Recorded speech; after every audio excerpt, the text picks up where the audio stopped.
Today morning we have got a problem of killing a young boy of 24 years, and we have not yet known that what was the problem. Kibi nnyo mu kitundu. Waliwo omwana agubase ne basobola okumuleeta nga tukola ki nga twebase omulambo tugusanze kumakya. Naye nawulidde ng'omwana akaaba ayogera mundeke kasinza kumanya oba mubi oba ki, naye ng'abantu babadde olabira ddala nti babbe bennyini babadde awo wabweru.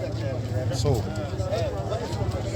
mbadde nsaba gavumenti etuyambe kubanga tuli ku bunkenke, tusula nga tutwebase, ababbi nga batwetooloolako.